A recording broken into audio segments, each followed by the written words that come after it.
जाजपुर जिला कोरेई थाना अंतर्गत रगड़ी स्थित सरकारी वैषयिक शिक्षानुष्ठान रे मेघा रक्तदान शिविर अनुष्ठित हो जाइछि। वैषयिक शिक्षानुष्ठान अध्यक्ष अभय कुमार मल्लिक और संवाद आम ओडिशा रगड़ी शाखार संयोजक पीतवास भूया प्रत्यक्ष तत्वावधान में अनुष्ठित यह शिविर में मुख्य अतिथि भाव कलिंगनगर अतिरिक्त जिलापाल सपन कुमार नंद अतिथि भाव जोगदे उद्घाटन करथिले। ଏହି ଅବସରରେ ଅତିରିକ୍ତ ଜିଲ୍ଲାପାଳ ଶ୍ରୀ ନନ୍ଦ ସ୍ୱଇଚ୍ଛାରେ ରକ୍ତଦାନ କରୁଥିବା ଯୁବ ଯୁବତୀଙ୍କୁ ଧନ୍ୟବାଦ ଦେଇଥିଲେ। ଏହି କାର୍ଯ୍ୟକ୍ରମରେ ଅନେକ ଛାତ୍ରଛାତ୍ରୀ ଯୋଗଦେଇ ରକ୍ତଦାନ କରିଥିଲେ। ଏହି ଶିବିରରେ ବୈଷୟିକ ଶିକ୍ଷାନୁଷ୍ଠାନର ସମସ୍ତ ଶିକ୍ଷକ ଶିକ୍ଷୟିତ୍ରୀ ଓ କର୍ମଚାରୀମାନେ ସହଯୋଗ କରିଥିଲେ। ତେବେ ଏହି ଶିବିରରେ 111 ୟୁନିଟ୍ ରକ୍ତ ସଂଗୃହୀତ ହୋଇଥିବା ସୂଚନା ମିଳିଛି।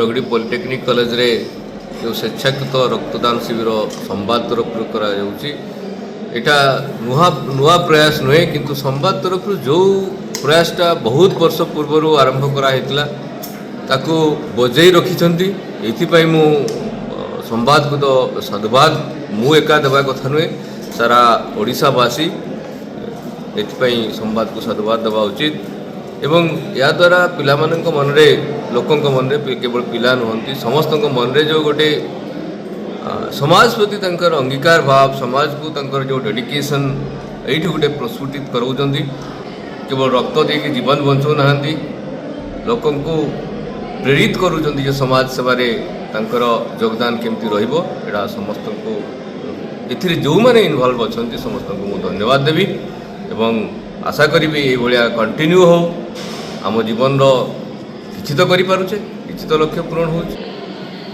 रक्तदान शिविर आम पॉलिटेक्निक रे करी बोली बहु आगुरु चिंता करतलु आउ समाज रे जेमिति जन कल्याण सेवा करा जाए एटा गोटे महत्व सेवा कारण रक्तदान महत्व दान आमे संवाद सहित सेथिपाई जोगाजोग मध्य करा जायतिला। संवादर एठिकार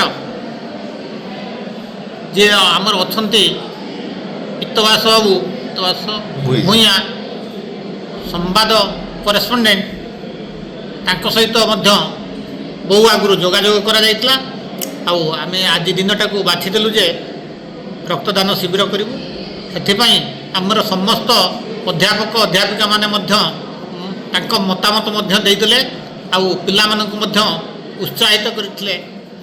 जाजपुर कोरेईरू ज्योति प्रकाश भूया का रिपोर्ट तीर्थक्षेत्र लाइव।